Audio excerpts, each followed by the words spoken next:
ഇസ്ലാം അല്ലാത്തത് എന്താണ് എന്ന് വളരെ വ്യക്തമായിക്കൊണ്ട് പെട്ടെന്ന് മനസ്സിലാക്കാൻ കഴിയുന്ന ഒരു സൂത്രം, അത് സൂത്രമൊന്നുമല്ല, ഒരു സത്യമാണ്, ഒരു യാഥാർത്ഥ്യമാണ്. അത് ഫൈസൽ മൗലവിയുടെ ആ ഒരു വീഡിയോയിലേക്ക്. നമ്മളെന്താ ചെയ്യാ? സാധാരണക്കാർ നമ്മളെന്താ ചെയ്യാ? ബലമായ തട്ട അത് ശരിയാ തോന്നും. മറ്റൊരു കേട്ടാലോ ബല് തീവ്രവാദിയ, ബല് പുത്തംവാദിയ, ബല് വഹാബിയ, പ്രേക്ഷത, മിണ്ടാൻ പോലും പാടില്ല, സലാം ചെല്ലാൻ പോലും പാടില്ല എന്നാ പറയാ. എന്താ ഇപ്പൊ നമ്മൾ ചെയ്യാന്ന? എളുപ്പമുള്ള പണി ഞാൻ പറഞ്ഞുതരാം. ഇതിലൊക്കെ കൃത്യമായി തീരുമാനം കിട്ടാൻ 5 മിനിറ്റ് കൊണ്ടെല്ലാം തീരുമാനമാക്കുക. 5 മിനിറ്റ്, ഏറൊന്നും വേണ്ട.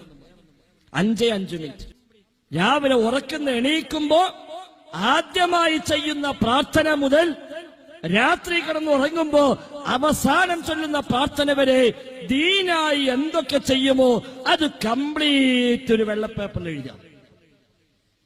അപ്പൊ ഇത് രാവിലെ എണീക്കുമ്പോ അൽഹംദുലില്ലാഹ് അല്ലദീ അഹ്യാനാ ബഅദമാ അമാതനാ വഇലൈഹിൻ നുശൂർ എന്ന് ചൊല്ലിയിട്ടാണല്ലോ നമ്മൾ ദിവസം ആരംഭിക്കരുത്. എഴുതി വെക്കരുത്.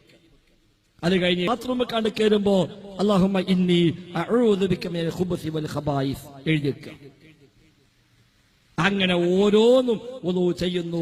ബാത്റൂമിൽ നിന്ന് പുറത്തേക്ക് വരുമ്പോൾ ചെല്ലുന്ന പ്രാർത്ഥനകൾ പോലെ, വീട്ടിൽ നിന്ന് പുറത്തേക്ക് വരുമ്പോൾ പ്രാർത്ഥന, വാഹനത്തിൽ കയറുമ്പോഴുള്ള പ്രാർത്ഥന, അങ്ങനെ പള്ളി ചെല്ലുമ്പോഴുള്ള പ്രാർത്ഥന, പള്ളി ചെന്നാൽ ചെയ്യുന്ന ചെയ്തികൾ കംപ്ലീറ്റ് ആണ് എഴുതാം. എല്ലാം എന്തെല്ലാം നമ്മൾ ദീനായി ചെയ്യുന്നുവോ അത് മുഴുവനുമാണ് എഴുതുക. അപ്പൊ സുബഹിസ്കാരം, ളുഹ്റുസ്കാരം, അസ്ർ, മഗ്രിബ്, ഇശാ ഒക്കെ വരും, സുന്നത്തുകൾ വരും. അതേപോലെ തന്നെ ഇടയ്ക്കമൽ ചെയ്യുന്ന പലതും വരും. അപ്പൊ ഇഷാമി ഹദ്ദാദ് ഉണ്ട്, അത് എഴുതി വെക്കുക. കുത്തുബിയത്ത് ഉണ്ട്, അത് എഴുതി വെക്കുക. റാത്തീബ് ഉണ്ട്, അത് എഴുതി വെക്കുക. അതേപോലെ ബുർദബൈത്ത് ഉണ്ട്, അത് എഴുതി വെക്കുക. ഇങ്ങനെ എന്തെല്ലാം ദീനായി ചെയ്യുമോ അത് കംപ്ലീറ്റ് ഒരു പേപ്പറിൽ എഴുതുക. ഇന്നലെ ഉസ്താദെ ഞാൻ ഇസ്ലാമിന്റെ ഭാഗമായി ചെയ്യണ കാര്യം ഇതൊക്കെ. ഈ കാര്യങ്ങളുടെ പഴക്കം എത്രയാണ് നിങ്ങളൊന്ന് എഴുതി തരുന്നറിയാം. ഈ എഴുതിയ സംഗതികളുടെ ഓരോന്നിന്റെയും പഴക്കം എത്ര എന്ന് നിങ്ങൾ എഴുതി തരണം. ഇതൊക്കെ ദീനാണെങ്കിൽ ഉസ്താദിന് ഒരു 1/2 മിനിറ്റ് മതി ഉത്തരം എഴുതാൻ. 1/2 മിനിറ്റ്. ആ പേപ്പറിന്റെ വാങ്ങ, ഒറ്റ എഴുത്ത് 1400. പിന്നെ ബേജാറാണ്ട, ഒക്കെ ശരിയാണ്. ഉസ്താദ് ഇങ്ങനെ വായിച്ചു പോയടാ, ഞാൻ 2 ദിവസം കഴിഞ്ഞിട്ട് വാ, ഞാനൊക്കെ നോക്കി എഴുതിയേക്കാന്ന്. അപ്പൊ മനസ്സിലാക്കുക എന്തോ സംതിങ് ഉണ്ട്, എന്തോന്നുണ്ട്. എന്നിട്ട് ഉസ്താദ് എഴുതി തന്ന നമ്മളിങ്ങനെ വായിച്ചു നോക്കുക. അപ്പൊ കാണാ നമ്മള് ഫസ്റ്റ് എഴുതിയ എന്താ? അൽഹംദുലില്ലാഹ് അല്ലദീ അഹ്യാനാ ബഅദമാ അമാതനാ വഇലൈഹിൻ നുശൂർ. അതിന് നേരെ ഉസ്താദ് എഴുതിയേക്കും 1400. എന്താ അർത്ഥം? 1400 കൊല്ലങ്ങൾക്ക് മുമ്പ് നബി തങ്ങൾ പഠിപ്പിച്ചതാണ്. ശരി, ടിക്കിട്ടു, ദീനാണ്, സംശയമൊന്നുമില്ല. ബാത്റൂമിൽ കയറുമ്പോ അല്ലാഹുമ്മ ഇന്നി അഊദു ബിക മിനൽ ഖുബുസി വൽ ഖബായിസ്. ഉസ്താദ് എഴുതും 1400. കറക്റ്റാണ്, ചെല്ലിക്കോ, ബേജാറില്ല. സുബഹി നിസ്കാരം ഞാൻ ഉസ്താദെ 2 റക്അത്ത് നിസ്കരിക്കുക എഴുതിയിട്ടുണ്ടാവും. ശരി, 1400 പഴക്കണ്ട്. സുബഹിക്ക് മുമ്പ് 2 റക്അത്ത് സുന്നത്ത് നിസ്കരിക്കാറുണ്ട്. അവിടെ ഉസ്താദ് എഴുതും 1400. അങ്ങനെ 1400 എഴുതിയൊക്കെ എടുക്കുക. അതിങ്ങനെ എഴുതി ഇങ്ങനെ കീഴ്പ്പെട്ട് പോരുമ്പോ അവിടെ കാണാ കുത്തുബിയ്യത്ത്. അവിടെ ഉസ്താദ് എഴുതും 300.